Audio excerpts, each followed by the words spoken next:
I have found researching the subject of the Sana manuscripts extremely interesting, leading to very damaging proofs regarding the alleged immutability and inviolability of the Quran. Will you please enlighten us?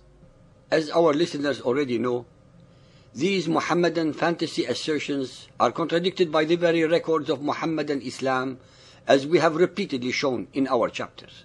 The Sana'a manuscripts actually put the final nail in the coffin of their deception, as I shall now demonstrate. Ladies and gentlemen, we might like to think that history is something completely objective, that we can simply go out to discover. The ideal situation is when our opinion of what had happened conforms fully to what really did happen. Unfortunately, in reality, we are hampered by several factors, such as sparse information often gives us a partial understanding, or our sources may be biased, mistaken, or misinterpreted, or the depth of our historical knowledge may help or hinder in interpreting the evidence. Most relevant of all is the fact that our preconceptions are hard to shake off, and it is easy to read into sources whatever we want to be there. Often, we have a vested interest in a particular conclusion, and this is rarely seen so acutely as in religious beliefs. It simply isn't acceptable to disprove one's own beliefs. Unless we look at the Quran allowing that it may be correct, we may as well not bother. Humans have an uncanny ability to prove in their own minds that which they want to be true. There are three main categories of historical sources that should be addressed. The first is manuscript support.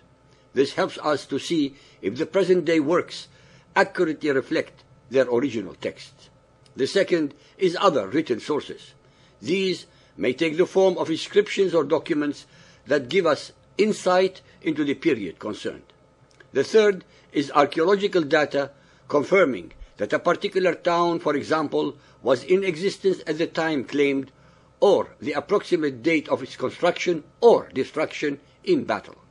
We have so far shown in our series, based entirely upon the Muhammadan records themselves, the falsehood of their common assertion that widespread memorization of the Quran proves its authenticity. In reality, this proves very little, except that virtually all of today's Muhammadans read the same text. This reveals nothing to us of the actual events of 7th century Arabia. We are informed by the hadiths that Abu Bakr was the first to collate the text of the Quran into one codex soon after Muhammad's death. This is said to have been passed on down to Umar, then to Hafsa, daughter of Umar and wife of Muhammad. At the time of Uthman, we are told that the Muslims of Sham and Iraq had divergent recitations of the Quran. These differences were so serious that the commander in charge became afraid of their different recitations, so he appealed to Uthman for help. Uthman got the codex from Hafsa and directed that perfect copies be made. Then we are told Uthman sent to every Muslim province one copy of what they had copied and ordered that all the other Quranic materials, whether written in fragmentary manuscripts or whole copies, be burnt. This tells us that there already were variants in the Quran. We shall never know exactly what they were, as the evidence had been deliberately destroyed. Muhammadans invariably make up the unsubstantiated excuse that the differences were simply those of voweling, not the consonantal text. This is their uncorroborated conjecture to close the subject, especially since the earliest manuscripts make it clear that vowels were not included, and there was even a lack of the markings to distinguish between different consonants. Therefore, these differences must have been important enough to show up even in a primitive consonantal text. The next question to ask is whether we have any of Uthman's perfect copies. Muhammadans often brazenly declare that there are two. One in the Topkapi Museum in Istanbul, and the second in Tashkent, Uzbekistan. However, most scholars disagree since they date them to the 9th century. Indeed, non-Muslim scholars in general hold that the oldest complete Quran is the Ma'il copy in the British Library dated to 790 AD. In 1972, one of the most important finds of Quranic manuscripts was discovered in the ancient Great Mosque of Sana'a, the capital of the Yemen, while the building was being restored after heavy rainfall. They were hidden in the loft in a bundle of old parchment and paper documents. They were nearly thrown away by the builders, but were luckily spotted by Qadi Ismail al-Aqwa, then president of the Yemeni Antiquities Authority, who saw their importance and sought international assistance to preserve and examine them. Al-Aqwa managed to interest Dr. Gerd R. Puin, a renowned Islamist at Saarland University, Germany, who was visiting Yemen for research purposes in 1979. He is also a Semitic philologist who specializes in Arabic calligraphy and Quranic paleography. Puin, in turn, persuaded the German government to organize and fund a restoration project. The restoration revealed that some of the parchment pages dated from the 7th and 8th centuries, the crucial first 2 centuries of Islam, from which very few manuscripts have survived. Dr. Puin asserts that this is not one single work that has survived unchanged through 14 centuries. It includes stories that were written before Muhammad began his ministry and which have subsequently been rewritten. He says they shed new light on the early development of the Quran as a book with a textual history, which contradicts the fundamental Muhammadan belief that it is the unchanging word of Allah.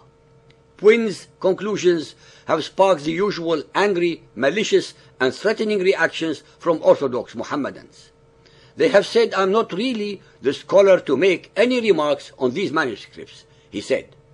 So controversial are his findings that the Yemeni authorities, typical of Mohammedan reaction in such matters, have denied him further access to the manuscripts. The Sana'a manuscripts are considered to be the oldest surviving copies of the Quran. Moreover, the Sana'a manuscripts are written in a script that originated in the Hijaz, the region of Arabia where Muhammad lived, which makes them not only the oldest to have survived, but among the earliest copies of the Quran ever. Puin noticed minor textual variations, unconventional ordering of the chapters, surahs, as well as rare styles of orthography. He also noticed that the sheets were reworked. That is, some of the manuscripts had versions written even earlier that had been washed off or erased and then re-scripted. This obviously indicates that there was still considerable textual modification since the time of Uthman. They also show significant variations from the text used today. Whole sections are missing and added to with a much later hand. Passages that today read, "Say, Qul," a divine command to Muhammad, are seen to have once been, he said, or they said, indicating a possible attributing of the words of humans to Allah.